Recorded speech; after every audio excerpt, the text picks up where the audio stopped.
Hello guys, welcome to the Vikas notes. तो भाइयों और सब क्या हाल चाल हैं और कौन से एग्ज़ाम की तैयारी कर रहे हैं आप लोग। देखिए, अभी ईपीएफओ का एग्ज़ाम ख़त्म हुआ है, रिज़ल्ट भी आ चुका है। कुछ चैनल वाले एपीएफसी को लेकर दावे कर रहे हैं और उसके लेकर मैंने एक वीडियो ऑलरेडी बनाया हुआ है। तो चलिए, उस वीडियो को अगर आपने नहीं देखा है तो जाकर देख लीजिए। इस वीडियो में कुछ नया होगा। एपीएफसी के प्रीवियस ईयर क्वेश्चन पेपर को हम डिस्कस करेंगे। हालांकि कुछ चैनल वाले पहले से दावा कर रहे हैं या बताए हुए हैं प्रीवियस ईयर एपीएफसी क्वेश्चंस, मगर इसकी कोई गारंटी है या नहीं कि वो एपीएफसी का ही है। भली भांति आप जानते होंगे कि यूपीएससी कोई भी एग्ज़ाम कंडक्ट कराती है तो उसके क्वेश्चन पेपर पे उस एग्ज़ाम का नाम नहीं लिखा होता है, एक सर्टन कोड होता है। जैसे ये कोड देखिए, यहाँ पे लिखा हुआ है सीरियल नंबर, ठीक है। उस कोड से उस एग्ज़ाम को आइडेंटिफाई किया जाता है। तो आप कहेंगे आपके क्वेश्चन पेपर का क्या ऑथेंटिफिकेशन है, तो मैं आपको प्रूफ दिखाऊंगा, ठीक है। तो आप इस वीडियो को बने रहिए, देखिए लगातार। ज़्यादा मैं लंबा नहीं खींचने की कोशिश करूंगा, जल्दी जल्दी कवर करूंगा। इसमें वीडियो में क्वेश्चन पेपर का सॉल्यूशन नहीं बताऊंगा, आपको क्वेश्चन का स्टैंडर्ड दिखाऊंगा। नेक्स्ट वीडियो जो अपकमिंग वीडियो सब होगा उसमें स्टेप वाइज स्टेप पूरी डिटेलिंग सॉल्यूशन में डिस्कस करूंगा, सब्जेक्ट वाइज एनालिसिस करूंगा। लेकिन इस वीडियो में पूरी क्वेश्चन पेपर हैं, देख लीजिए कितने कौन से सब्जेक्ट से कितने क्वेश्चन आए हैं। मैं एट द एंड आपको एक्सप्लेन बता दूंगा काउंटिंग करके। तो देखिए, और ये सोर्स क्या है, मैं क्वेश्चन पेपर लाया कहाँ से। मैंने कोई वेबसाइट इधर उधर से कहीं से डाउनलोड नहीं किया, किसी कोचिंग इंस्टीट्यूट से नहीं लिया, डायरेक्टली यूपीएससी की वेबसाइट पे जब आप जाएंगे, मैं आपको डिस्क्रिप्शन में लिंक दे दूंगा, आप डायरेक्टली उस पर क्लिक करेंगे ना तो वहाँ पे ही आप पहुँच जाएंगे, क्वेश्चन पेपर पे ही, ठीक है। तो मैंने स्क्रीनशॉट ऐड कर दिया हुआ है कि मैं डाउनलोड कहाँ से किया। तो देखिए, ये है यूपीएससी का वेबसाइट एंड सीबीटी आपको दिख रहा होगा, कंप्यूटर बेस्ड रिक्रूटमेंट टेस्ट। अभी यूपीएससी भी कुछ एग्ज़ाम कंप्यूटर बेस्ड ले रही है, लेकिन अभी कुछ एग्ज़ाम ऑफलाइन मोड में भी चल रहा है। तो देखिए, यहाँ पे आपको दिख रहा है recruitment test for 170 post of APFC in EPFO, ठीक है। तो ये कब का है, ये है 2015 में ही, 2015 में जो एग्ज़ाम हुआ था। देख रहे हैं नीचे फिर एक देखिए, recruitment test for 170 post of APFC in EPFO, देख रहे हैं ना। तो यहाँ से डायरेक्टली जब आप इस लिंक पे क्लिक करेंगे ना तो डायरेक्टली आपको क्वेश्चन पेपर डाउनलोड हो जाएगा। तो देखिए, रियल एग्जामिनेशन क्वेश्चन पेपर है ये। आपको किसी बुक में जो इधर उधर मिक्स करके क्वेश्चन पेपर दे रहे हैं मार्केट में बहुत सारे बुक में, तो वैसा नहीं है, ये रियल एग्ज़ाम क्वेश्चन पेपर है। इसी तरह के क्वेश्चन पेपर 2015 में दिया गया था। तो देख लीजिए किस सब्जेक्ट से कितने क्वेश्चन है, वो एट द एंड आपको मैं बता दूंगा। पहले आप ध्यान से देख लीजिए, मैं जल्दी जल्दी करूंगा। तो 10 क्वेश्चन जो है इसमें इंग्लिश का है ना, 1 to 10 तक। देखिए 1 to 10 तक इंग्लिश का क्वेश्चन है एंड उसके बाद हिस्ट्री का चालू होता है।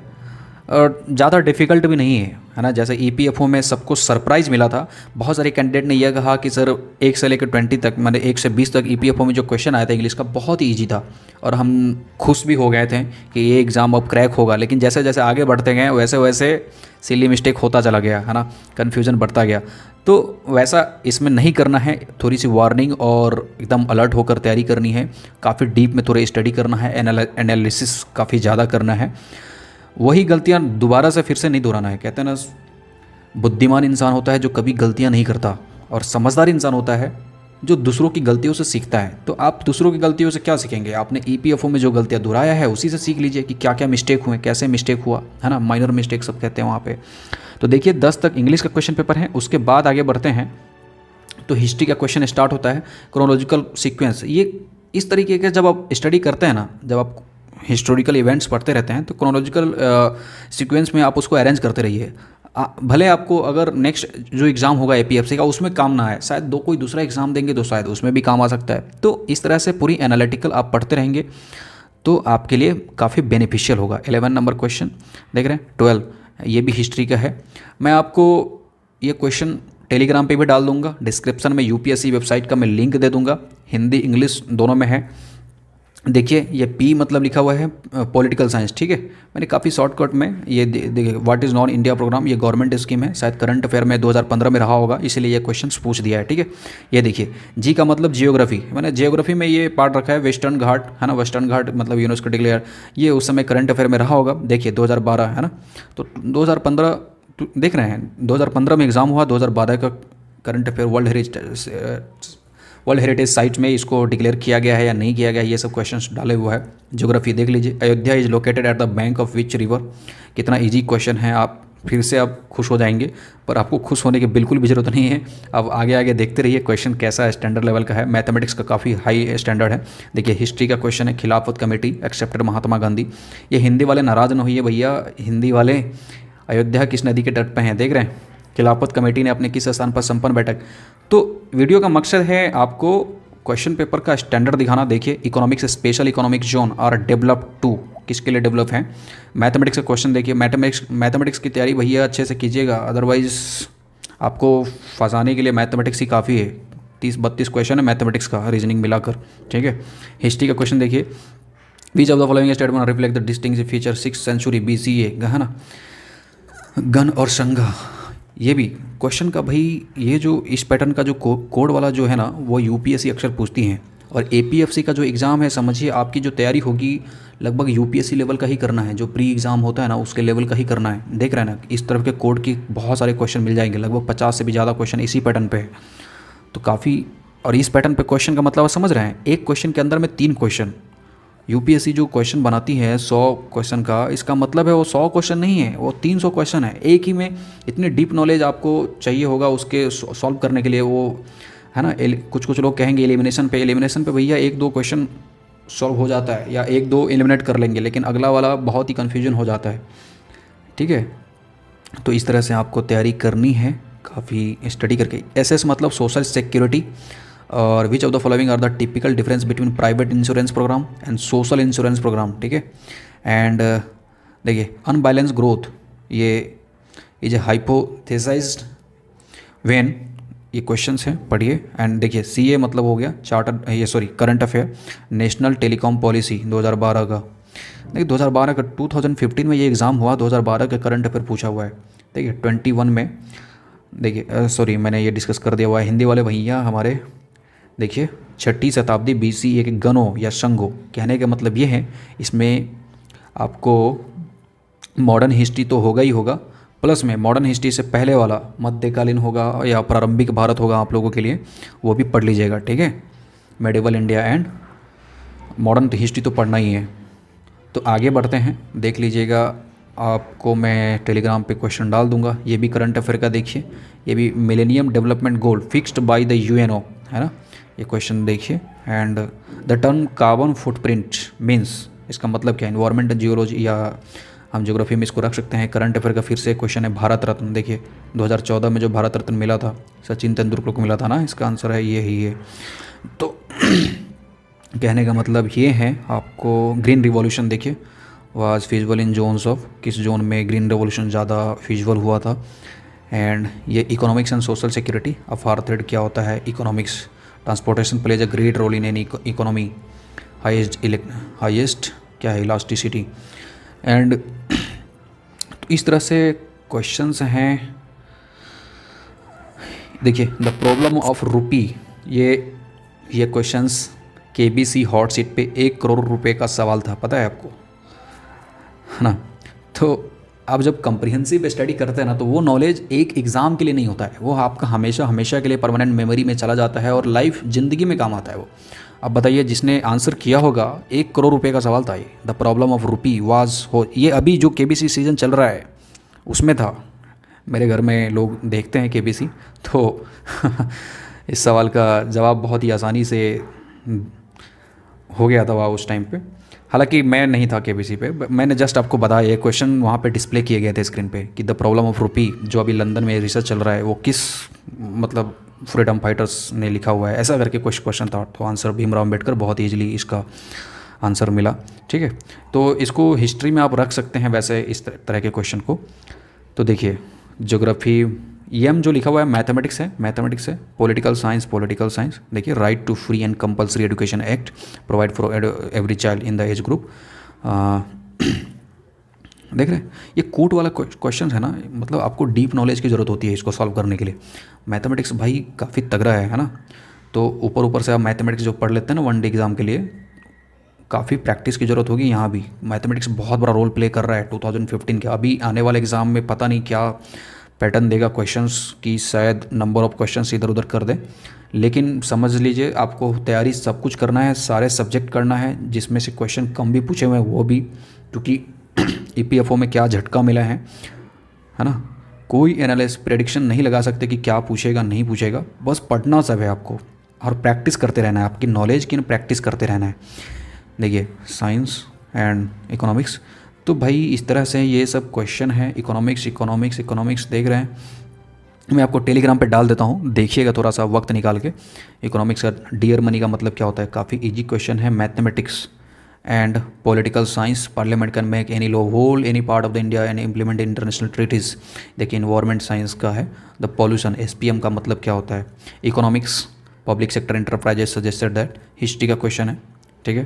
देखिए महंगी मुद्रा, ठीक है। सार्वजनिक क्षेत्र प्रदूषण के अध्ययन में एसपीएम किसे निर्दिष्ट करता है, संसद अंतर्राष्ट्रीय संधियों कार्यान्वयन हेतु भारतीय।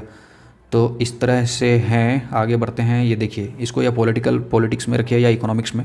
Finance commission of India, which are the following are the roles, है ना, उसका रोल्स क्या है। तो देख लीजिए कोड, है ना, यूजिंग कोड का यूज करना है। तो भाई जब अच्छे से पता होगा तभी आप कोड यूज कर सकते हैं। चलिए ये मैथमेटिक्स का क्वेश्चन है, देख रहे हैं। मैथमेटिक्स काफ़ी टाइम टेकिंग होगा, तो अब पहले से समझ लीजिए, वो डायरेक्ट बेस्ड क्वेश्चन नहीं होगा फार्मूला पे, आप थोड़ी सी कैलकुलेटिव मैथमेटिक्स होगा इसमें, तो पहले से रेडी रहिए अच्छे से। पॉलिटिकल साइंस, अभी इसकी वैकेंसी भी शो नहीं हुआ है, लेकिन इसलिए मैं आपको कह रहा हूँ कि तैयार होके रहिए, क्योंकि जब वैकेंसी आ जाएगी ना तो आपको ज़रा भी वक्त नहीं मिलेगा। अब वो कोविड वाला टाइम ख़त्म कि पोस्टपोन हो गया, तो आपको 2 साल का वक्त मिल जाएगा, ठीक है। तो इस तरह से आपको तैयारी करते हुए चलना है। ये एसी मतलब अकाउंट, आपको अकाउंट का क्वेश्चन देख के ना आप हैरान हो जाएंगे, आप भौचक्का हो जाएंगे, भाई ये क्या है। मतलब ईपीएफओ मतलब क्या है, इन्फोर्समेंट ऑफिसर्स के लिए जो एग्ज़ाम हुआ था उसमें आईआर का काफ़ी अच्छे खासे क्वेश्चंस थे, industrial relations and labour law and accounting का। लेकिन अब मैं आपको दिखाता हूँ लास्ट में मैंने टोटल कितने अकाउंट का क्वेश्चन इस पेपर में दिखा है 2015 वाले में। आप हैरान ही हो जाएंगे, एकदम हैरान हो जाएंगे, भाई क्या है ये। आप इसके पीछे बहुत ही भागते होंगे, कोचिंग वाले के ये कोचिंग वाले का नोट, वो कोचिंग वाले का, लेकिन आपको दिखाता हूँ मैं लास्ट में, ठीक है। टोटल देख लीजिएगा। मैं अब थोड़ा सा वीडियो जल्दी फिनिश करना है, मैं टेलीग्राम पे वैसे क्वेश्चन डाल दे रहा हूँ। Computer science and technology, computer science, computer 87 number का, ठीक है। क्लाउड कंप्यूटिंग देख रहे हैं, ये देखिए SPMS acronyms for USB universal serial बस, देख रहे हैं। मतलब कुछ क्वेश्चन ऐसे होंगे ना जो मतलब एकदम बच्चे लेवल का, नर्सरी लेवल का, जिसमें कोई भी एग्ज़ाम की बातें कर रहा हूँ, जिसमें 100 क्वेश्चन में जैसे आप 10 क्वेश्चन जो है बिना पढ़े मतलब आप सॉल्व कर सकते हैं, और अगर थोड़ा बहुत पढ़े लिखे हैं तो 20 से 30 क्वेश्चन आप सॉल्व कर सकते हैं ईजिली, लेकिन उससे आगे स्ट्रगल चालू होता है फिर, ठीक है। तो इस तरह से होता है। मैथमेटिक्स का क्वेश्चन है, देख लीजिए। मैथमेटिक्स काफ़ी अच्छा, मैथमेटिक्स का क्वेश्चन सब दिया हुआ है, काफ़ी अच्छा। कहने का मतलब नंबर ऑफ़ क्वेश्चन जो है काफ़ी बहुत ज़्यादा है ना। एंड मैथमेटिक्स, ये देखिए SS का मतलब होता है सोशल सिक्योरिटी स्कीम, प्रधानमंत्री सुरक्षा बीमा योजना, ये पुराना स्कीम है, तो 2015 में आया हुआ है। तो देख सकते हैं करंट अफेयर रहा होगा उस टाइम का, इसलिए ये क्वेश्चन पूछा हुआ है। ये MH मतलब modern history, Gandhi Irwin pact modern history का है। M लिखा हुआ मतलब मैथमेटिक्स देख रहे हैं। एंड आगे बढ़ते हैं, देखिए मैथमेटिक्स सोशल सिक्योरिटी में provide can benefit person face sickness disability unemployment crop failures loss of marital powers, ये देख लीजिए। Mathematics social security employ ESI act covers, देखिए मैथमेटिक्स। चलिए आगे बढ़ते हैं, ये भी सोशल सिक्योरिटी का है, प्रधानमंत्री जीवन ज्योति बीमा योजना, देख लीजिए। तो स्कीम देखिए, भले पूछे ना पूछे आपको पढ़ना ही है भाई। आपको किसी कारण कोई भी वजह हो, आप बिना पढ़े एग्ज़ाम में नहीं जाइएगा। सोशल सिक्योरिटी भले 1 क्वेश्चन पूछे, 2 क्वेश्चन पूछे या 4 पूछे, आपको सरप्राइज़ मिल सकता है। तो सब कुछ तैयारी रहिएगा, पूरी हथियार लेकर तैयार रहिएगा, जिसका भी इस्तेमाल करना पड़ जाए आप कीजिए वहाँ पे, ठीक है। चलिए देख लेते हैं, टोटल 120 क्वेश्चन हमने देखा है। तो टोटल नंबर ऑफ़ क्वेश्चन कितने मुझे मिले, 1-2 क्वेश्चन मैंने इस कैटेगरी का उस कैटेगरी में अगर शिफ्ट कर दिया तो आप करेक्ट कर लीजिएगा, ठीक है, लेकिन ज़्यादा डिफरेंस नहीं देखने को मिलेगा। तो टोटल देखिए, इंग्लिश का मैंने 10 क्वेश्चन देखा है ना। ये वेरी कर सकता है आने वाले एग्जाम में, तो ऐसा बिल्कुल भी पूरी तैयारी होकर रहिए। मैथमेटिक्स प्लस रीजनिंग दोनों मिला के 32 क्वेश्चन ज़्यादा में जो मैथमेटिक्स का ही मिला है, 28 से लेकर 29 क्वेश्चन मैथमेटिक्स का मिला है। तो कितना बड़ा पोर्शन है, बहुत बड़ा वेटेज है हमारे भाई। साइंस एंड टेक का देखिए 10 क्वेश्चन है, कंप्यूटर का 9 क्वेश्चन मिला है मुझे, हिस्ट्री का 8 क्वेश्चन, मतलब टोटल मिला के प्री है ना, मेडिवल एंड मॉडर्न हिस्ट्री ये सब मिला के 8 क्वेश्चन मिला है। पॉलिटी का 11 क्वेश्चन मिला है, इकोनॉमिक्स का 17 क्वेश्चंस, जियोग्राफी 4 क्वेश्चन मिले हैं। फिर भी पढ़ना है, ऐसा नहीं कि इग्नोर कीजिएगा, बिल्कुल भी नहीं। जीएस अगर आप अच्छे से पढ़ लेते हो ना तो कोई भी एग्ज़ाम आप निकाल सकते हैं बहुत ही आसानी से, लेकिन आपको सारे सब्जेक्ट पढ़ना पड़ेगा, ऐसा नहीं कि हाँ, क्योंकि आप बिल्कुल भी नहीं जानते हैं कि क्या नेक्स्ट एग्ज़ाम में पूछेगा। सारे सिलेबस में दिया हुआ है तो सभी पढ़िए, उसकी मर्जी, वो कैसे भी कुछ भी घुमा सकता है। सोशल सिक्योरिटी देखिए 10 क्वेश्चन आए हुए हैं। सोशल सिक्योरिटी का मतलब आपको पता है ना, ये स्कीम्स वगैरह है ना, ESIC वगैरह, ये सब EPFO ऑर्गेनाइजेशंस वगैरह, ये सब मैंने सोशल सिक्योरिटी में, industrial relation and labour law, ये 2 क्वेश्चन देखे हैं आप सर। आप हैरान हो जाएंगे कि भाई ये क्या है। EPFO मतलब सोशल सिक्योरिटी, इंडस्ट्रियल रिलेशंस वगैरह ज़्यादा उसमें काम होता है, ज़्यादा डील करनी पड़ती है, लेकिन 2 ही क्वेश्चन ऐसे कैसे? कमिश्नर लेवल के एग्ज़ाम में 2 ही क्वेश्चन इंडस्ट्रियल रिलेशंस। देखिए आप इसके पीछे कोचिंग पागलों की तरह घूमते रहते हैं, बेचैन रहते हैं कि ये यहाँ से नोट्स कॉपी किए, वहाँ से जेरॉक्स निकाले, पढ़ते रहते हैं, लेकिन देख रहे हैं इसका वेटेज।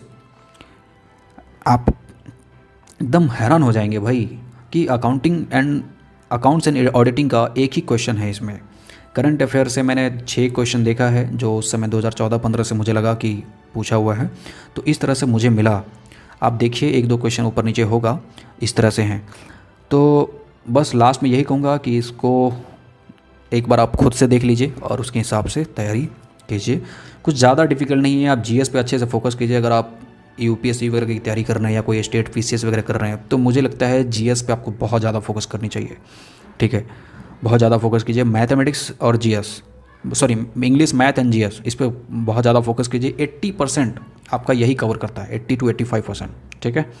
तो लास्ट में इतना ही कहूँगा, पढ़ते रहिए, टेंशन नहीं लीजिए, और स्ट्रेस जो भी आपका पैशन है वो फॉलो करते रहिए ताकि स्ट्रेस फ्री होकर आप पढ़ सकें। And at last all the best, good luck.